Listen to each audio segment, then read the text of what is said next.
স্বৈরাচারের জন্য মায়া কান্না কাঁদছেন পার্শ্ববর্তী দেশের রাজনীতিবিদরা, নীতি নির্ধারকরা এবং আরো অনেকে, এবং বিশেষ করে আত্মা বিক্রিকারী মিডিয়ার লোকজনরা। আপনারা বাংলাদেশের মিডিয়া, আপনারা আন্দোলনের অনেক চিত্র ধারণ করেছেন, আপনারা এগুলো জানেন। অথচ দিন রাত বাংলাদেশে নাকি হিন্দুদের বাড়ি পোড়ানো হচ্ছে, বাংলাদেশে নাকি হিন্দুদেরকে পুড়িয়ে মারা হচ্ছে। এই ধরনের ডাহা, অসত্য, অপতথ্য এবং মিথ্যার বেড়াজাল নির্মাণ করে বিশ্ববাসীকে বিভ্রান্ত করার চেষ্টা করছে। কিন্তু প্রযুক্তির এই যুগে তারা সফল হতে পারছে না।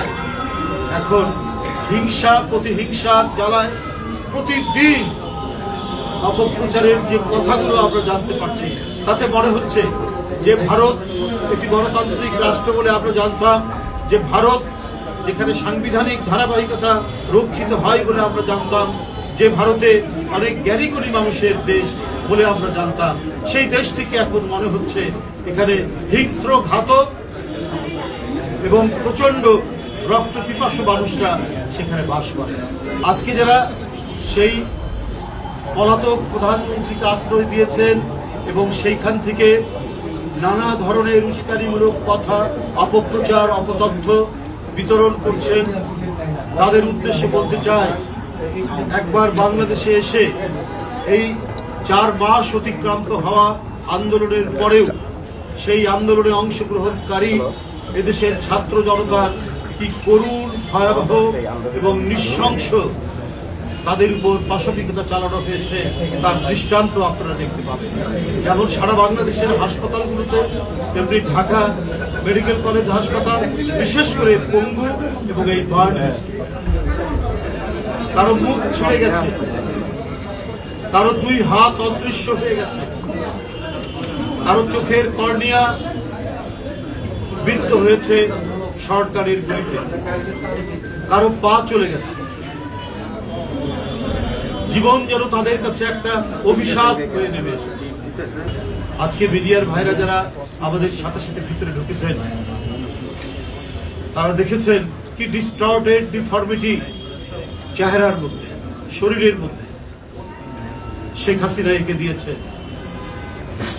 এই পাপের পরিণতি কি হতে পারে, এই পাপের কি বিচার হতে পারে, সেটা যারা প্রত্যক্ষ করেছেন তারা বুঝতে পারবে।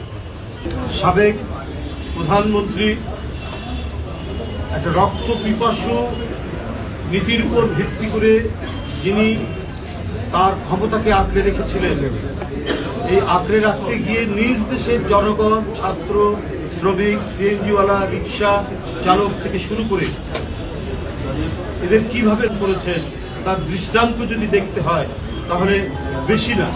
এই বার্ন ডিস্ট্রিক্টে আমরা যে কয়জন আহত মানুষকে দেখলাম আন্দোলনে, তাতেই হৃদয়টা কেঁদে উঠে, গোটা শরীর শিউরে উঠে। আমাদের